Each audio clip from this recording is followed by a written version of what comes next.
ตอนนี้ก็มาฮอดเรือนลูกค้าเป็นทีเรียบร้อยแล้วเนาะทุกคนบ้านจากบ้านยังลืมเลยมาทางแถวห้วยไกลนี่แหละเนาะทุกคนเนาะทางเส้นเดียวกันทางไปบ้านกระดีบมาแล้วเนาะทุกคนธรรมชาติงามเนาะทุกคนเนาะแถวบ้านกระเจ้านี่งามเลยเพราะว่าอยู่ใกล้ภูเนาะภูบางภูเห็นอยู่ใกล้ภูงามเลยทุกคนส่วนไอ้ทรายกับภูนำนาไปก่อนเลยไปก่อนจะคอยไปนำรังนี่แหละนะทุกคนแต่ผู้สาวฮะทุกคนเลยจ้าไปใช้มัดผู้สาวนี่พอได้เอาเมียใหม่เนี่ยนี่ว่าไป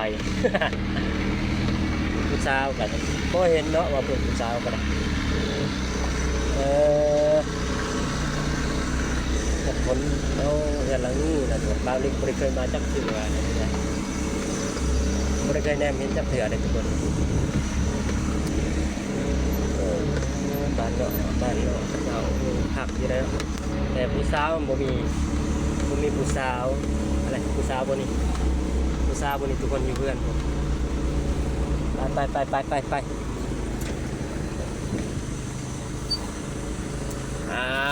เป็นที่เรียบร้อยแล้วทุกคนเลยบ่าวลิกลงไปเคลียร์พื้นที่ก่อนเลยทุกคนเด้อลงไปเคลียร์พื้นที่ก่อนเนาะว่าจะส่งมองไหนคือเก่าทุกคนเลยคือเก่านี่มาส่งหินส่งทรายคือเก่าเลยทุกคนเลยเพราะว่าเบื้องบ้านกระเจ้าเองบ้านกระเจ้าโคตรงามเลยเพราะว่ามันอยู่ใกล้ภูทุกคนเลยคือเก่าแล้วนี่มาส่งหินส่งปูนคือเก่าเพราะว่ามาใกล้ในช่วงนี้ทุกคนซองรถคือเก่ามากับไอ้ทรายเลยนะทุกคนถอยลงมันง่ายเงือบได้เพราะว่ามันเป็นสั้นมันนักรถมันนักนี่เนาะบอกแล้วมันถอยไม่ได้นี่มาส่งในเงินลูกค้าเนาะลองกันคือเก่าทุกคนบ่าวลิกจบคลิปเพียงเท่านี้นะทุกคนฝากอย่าลืมเข้ามาติดตามและกดไลค์กดแชร์ให้บ่าวลิกในคอมเมนต์ให้บ่าวลิกในเด้อทุกคนเด้อพอได้มีกำลังใจ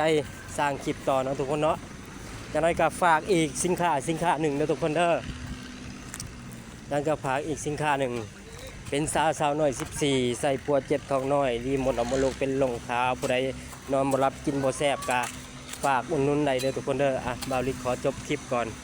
พอเทือลูกค้าไปทีเรียบร้อยเนาะทุกคนเนาะเอาบรรยากาศแบบสวยงามเลยทุกคนเลยโคตรงามเลย